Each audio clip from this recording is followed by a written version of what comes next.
देशभक्ति के बारे में आप कृपा करके बात मत किया कीजिए। श्यामा प्रसाद मुखर्जी जी की चिट्ठी घर घर में मिल जाएगी आपको, जो 1942 में उन्होंने लिखा था, जिसमें लिखा था कि कांग्रेस के आजादी को दिलाने के आंदोलन को, भारत छोड़ो आंदोलन को कुचल देना चाहिए। अंग्रेज गवर्नर को चिट्ठी लिखने वाले लोग हमें देशभक्ति सिखाएंगे?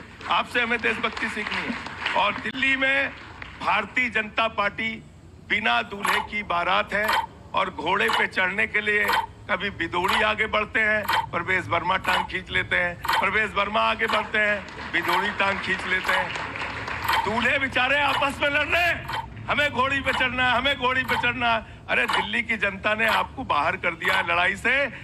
अच्छा, हमको सिखा दिया है। अच्छा, एक केजरीवाल से लड़ने के लिए आपने योगी बुला लिया, मोदी बुला लिया, अमित शाह बुला लिया, सारे मुख्यमंत्री बुला लिए, सारे सांसद बुला लिए, सारे केंद्रीय मंत्री बुला लिए, अब ट्रंप को भी बुला लीजिए प्रचार में, लेकिन जीतेगा तो केजरीवाल। राउंड यहाँ पर समाप्त हो जाता है। अब बारी है काउंटर सवालों की, जिसपे आप दोनों भी एक दूसरे से काउंटर सवाल कर सकते हैं, लेकिन वो सवाल जिनके जवाब मिलना रह गया इन राउंड में, तो मेरा सवाल काउंटर आपसे ये है, रोहिंग्या असल में किसकी देन है? राज्य सरकार की जिम्मेदारी कैसे है रोहिंग्या, जबकि बॉर्डर पर तो तैनात सेना? बिल्कुल सही सवाल है, बिल्कुल टेक्निकल जवाब देता हूं। केंद्र सरकार की यह जिम्मेदारी है कि वो अंदर ना आने पाए। हमारी सरकार आने के बाद घुसपैठ नहीं हो रही। राज्यों की समस्या जानते कहां से होती है? जब कोई अंदर घुस आता है तो उसका जो आधार कार्ड बनता है, उसको जो प्रमाण पत्र मिलता है, जो राशन कार्ड इशू होता है, पूर्णतः राज्यों के अधिकार में है। और इसीलिए जब हम उसको वेरीफाई करने की बात कर रहे थे तो ये सब के सब विरोध में खड़े थे। ये बड़ी अच्छी बात कही आप। और इसीलिए सीए जो केंद्र से पारित कानून था, उसके खिलाफ दिल्ली की विधानसभा में उन्होंने प्रस्ताव पारित करवाया था। मगर मैं एक बात कहना चाहता हूं, संजय जी ने एक काम तो खैर वैसे ठीक किया, बेचारे कंपनी का जवाब नहीं दिया, ये दूसरी चीज पे चले गए। तो मैं कहना चाहता हूं, इन्होंने कहा अफजल गुरु को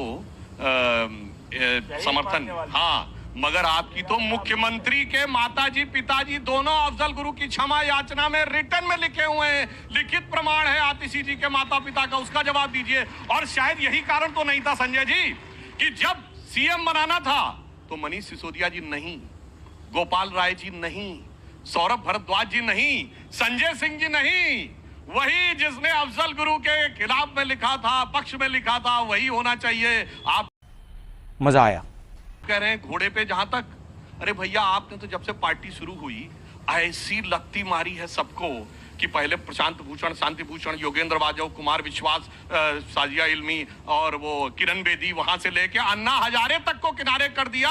अब केजरीवाल जी कह रहे हैं इस जमी से आसमां तक मैं ही मैं हूं, दूसरा कोई नहीं, जो सब साथ में मिलके आए थे। तो आपने आम आदमी पार्टी जानते क्या गति की? देखी जमाने की यारी, बिछड़े सभी बारी बारी। अब यहीं से काउंटर सवाल आपसे उठाती हूँ मैं संजय सिंह जी, कथनी और करनी में क्या फर्क आ गया है और यही फर्क आम आदमी पार्टी को भारी पड़ने जा रहा है? देखिए सुधांशु जी बहुत होशियारी से बात करते हैं, आधी बात रखते हैं, आधी बात छोड़ देते हैं। इन्होंने कहा कि बांग्लादेशी घुसपैठिया अगर हिंदुस्तान में आ गया तो उसको राशन कार्ड कौन देता है कौन नहीं देता है, उस पर चर्चा में ले गए। मैं तो आपसे ये पूछ रहा हूं कि बांग्लादेशी घुसपैठियों का 2.5 करोड़ का आंकड़ा इसी प्रोग्राम में आपने कहा कि आपको 2006 में मिला। तो भैया आप मुझे बताइए, 10 साल से यहाँ पे बाइडन की, ट्रंप की, ओबामा की सरकार है, उसको कौन भगाएगा? केजरीवाल भगा सकते हैं क्या? संजय सिंह भगा सकते हैं क्या? सुधांशु त्रिवेदी भगा सकते हैं क्या? नहीं। अमित तुम्हें शर्म है? कुछ शर्म आया है? शाह, नरेंद्र मोदी और एस जयशंकर डिपोर्ट करना चाहिए उनको, घुसपैठियों को, इलीगल घुसपैठिया कोई भी मिलेगा उसको आप ही भगा सकते हैं, कोई दूसरा नहीं भगा सकता। उसका आंकड़ा रखिए देश के सामने, कितना आपने लोगों को भगाया। दूसरी बात, आप कहते हैं कि इसको लत्ती उसको लत्ती। अरे भैया, जिन जिन लोगों पे आपने ऐसे ऐसे आरोप लगाए कि अगर उसका रिप्ले चला दिया जाए तो आपको बुरा मत मानिएगा, कार्यक्रम में आप खड़े नहीं हो पाएंगे।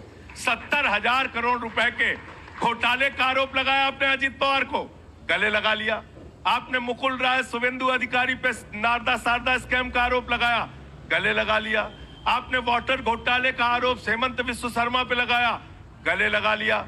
आपने छगन भुजबल, हसन मुशर्रफ, नारायण राणे, येदियुरप्पा, जनार्दन रेड्डी, हिंदुस्तान के जितने बड़े से बड़े भ्रष्टाचारी हैं वो आज भारतीय जनता पार्टी और नरेंद्र मोदी जी के साथ हैं। इनका नारा अब ये है कि जो जितना बड़ा भ्रष्टाचारी वो उतना बड़ा पदाधिकारी।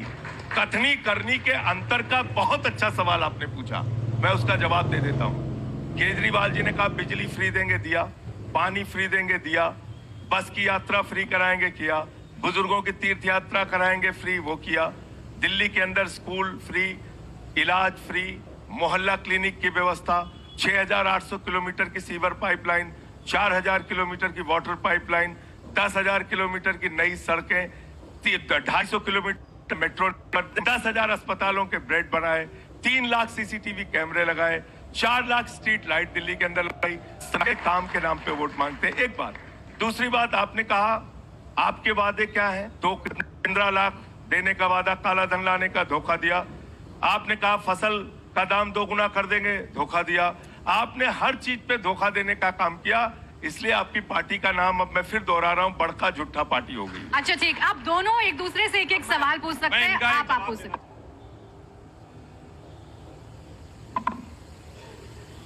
केजरीवाल जी का बड़ा फेमस वक्तव्य है, आरोप लगते ही इस्तीफा दे देना चाहिए। हम तो वो हैं, हमारी पार्टी में किसी व्यक्ति के ऊपर कुछ नहीं होगा, कोई आरोप होगा तो उसे तुरंत इस्तीफा देना पड़ेगा, इसलिए हमने अपनी पार्टी में एक लोकपाल नियुक्त किया है। तो लोकपाल पता है कौन थे?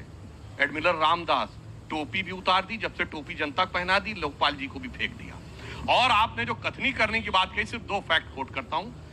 मई 2012 केजरीवाल जी का ट्वीट है, कोई जाके चेक कर ले, शरद पवार जी के बारे में, उनके वर्ड है, मेरे नहीं।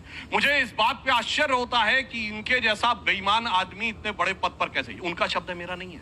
इनका स्विस बैंक का अकाउंट नंबर मेरे पास है, और जिस आदमी को जेल में होना चाहिए वो कैसे इतने बड़े पद पर बैठा है। और 2023 का ट्वीट है, आदरणीय शरद पवार जी से समर्थन मांगने के लिए आज मैंने उनसे भेंट किया। अब आइए, कथनी करने का अंतर क्या होता है? कि मुझे तो इस सुन के आश्चर्य होता है कि शीला दीक्षित जी के घर में 15 एसी लगे हैं। मुझे तो यह आश्चर्य है कि सुना है कि बाथरूम में भी एसी लगे हैं। और आगे कहते, मेरा कलेजा कांप उठता है ये सोचकर कि जिस दिल्ली में 40% जनता झुग्गी झोपड़ी में रहती है, कैसे कोई मुख्यमंत्री ऐसे आलीशान महल में रहता है। और अब तो शीश महल छोड़िए, अब तो इतने मजेदार हैं, ये भारत के इकलौते चीफ मिनिस्टर हैं जिनको 2-2 राज्यों की Z+ सिक्योरिटी चाहिए। एक दौर में कहते थे मुझे सिक्योरिटी नहीं चाहिए, गाड़ी नहीं चाहिए, वो सब छोड़िए, वो बहुत सारी बातें हो गई हैं, वो बार बार हम क्या रिपीट करें, हमारे बहुत से लोग करे होंगे। मगर एकमात्र उदाहरण आपको मिलेगा कि Z+ सिक्योरिटी चाहिए, और कोई दूसरा सीएम बताइए इसे दूसरे राज्य की भी Z+ चाहिए, यानी सरकार आधी और सिक्योरिटी डबल, Z++। ये देखिए, इसे कहते हैं देख तेरे संसार की हालत क्या हो गई भगवान, कितना बदल गया इंसान। यही कथनी और करनी में फर्क। अब आपका सवाल इनसे। देखिए, आदरणीय